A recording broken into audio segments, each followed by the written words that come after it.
வரப்போற ஜெனரேஷனுக்கு needs and wants difference எப்படி சார் கற்றுக் கொடுக்குறது? ஆக்சுவலாக பேரண்ட்ஸ் வந்து கற்றுக் கொடுக்கணும்னு நினைக்கிறாங்க, ஆனால் கற்றுக் கொடுக்க முடியல.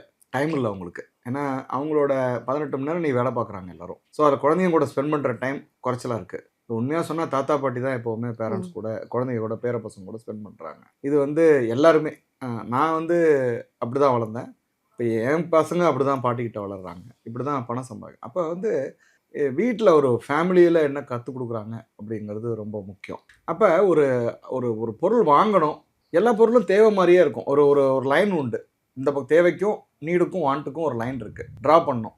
எனக்கு லேப்டாப் வேணும் இன்னைக்கே வாங்கி ஆகணும் அப்படின்னா லேப்டாப் ஒரு சாதாரண எக்ஸல் வேர்டு யூஸ் பண்ணுறதுக்கு ஒரு சாதாரண லேப்டாப் வரும். ஆனால் நான் ஒரு ஆப்பிள் லேப்டாப் தான் வாங்கணும் அல்லது ஒரு பெரிய ஹை எண்ட் லேப்டாப் தான் வாங்கணும் அப்படிங்கும்போது கடைசியில் அதில் என்ன யூஸ் பண்ணுவோம்? ஒரு 4 யூடியூப்பை பார்க்குறதுக்கும் ஒரு எக்ஸல் வேர்டை பார்க்குறதுக்கும் யூஸ் பண்ணுறோம். அப்போ என்ன மாதிரி ஒரு ஸ்பெசிஃபிகேஷனில் வாங்குகிறோம் அப்படிங்கிறது முக்கியம்.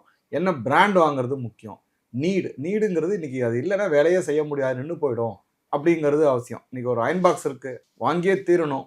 அல்லது ஒரு குக்கர் இருக்குது, சமையலுக்கு வாங்கி தான் தீரணும் அப்படின்னா அது ஒன்றுமே பண்ண முடியாது. ஆனால் இன்றைக்கி வந்து ஓவன் வாங்கி ஆகணும் அப்படிங்கிறது அது நீட் ஆகிடுது, அது வாண்ட் ஆகிடுது. ஸோ அப்போ வந்து இது ஒன்று பொருளோட அந்த நீடு வாண்ட்டு வித்தியாசம் பார்க்கணும்.